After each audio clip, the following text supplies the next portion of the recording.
आज सकाळी मेळिल्ल्या केंद्रीय भलायकी मंत्रालयाच्या आकडेवारी प्रमाण फाटल्या 24 वरांत भारतात 14,092 कोरोना दुयेंती मेळ्ळ्यात। सक्रिय दुयेंती 1,16,861 आसात, जातूंत फाटल्या 24 वरांत 2,403 आंकड्यांनी उणाव आसा।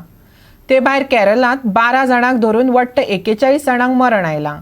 मरण आयिल्ल्यांचो आंकडो 5 लाखां वयर पावला, जाल्यार गोंयांत 158 नवे दुयेंती सांपडल्यात। लोक कोविडा खातीर योग्य ती काळजी घेतना दिसना अशें लक्षात आयल्या उपरांत कोविड केशी वाडत आशिल्ल्यान पंजाब सरकारान राज्यभर मास्क घालप सक्तीचें केलां अशें अधिकाऱ्यांनी शेनवारा सांगलें। सगळ्या शिक्षणीक संस्थांनी, सरकारी कार्यालयांनी आनी खाजगी कार्यालयांनी, मॉलांनी, घरांत आनी भायल्या मेळाव्यांनी आदी मास्क घालप सक्तीचें केलां। फाटल्या एका म्हयन्यांत हरियाणात कोविड-19 दुयेंतींनी वाड जाल्ली पळोवपाक मेळटा। ह्या काळात राज्यात सुमार 20,000 संसर्ग जाल्ल्यान 23 जाणांक ह्या दुयेंसाक लागून मरण आयलां। तशेंच राज्यात दर दिसा दुयेंती मेळपाच्या संख्येत सुमार 3 पटींनी वाड जाल्या। गुरुग्राम जिल्ह्याक सगळ्यात चड त्रास जाला, जाल्यार राष्ट्रीय राजधानी प्रदेशांतय पडपी फरीदाबादांतय फाटल्या एका म्हयन्यांत दुयेंती वाडल्या।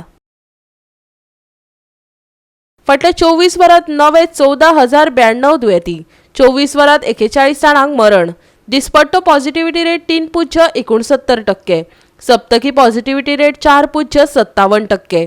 देशात दर दिसा सरासरी 15,000 वयर कोरोना दुयेंती मेळपाची नोंद चालू आशिल्ल्यान स्वतंत्र दीस मनोवपा खातीर व्हडले जमाव जावचे नात आनी सगळ्यांनी कोविड प्रोटोकॉल पाळचो हे खातीर केंद्रान राज्यांक आदेश दिला। फाटल्या 24 वरांत नवे 14,092 दुयेंती, 24 वरांत 41 जाणांक मरण। दिसपट्टो पॉझिटिव्हिटी रेट 3.69%, सप्तकी पॉझिटिव्हिटी रेट 4.57%।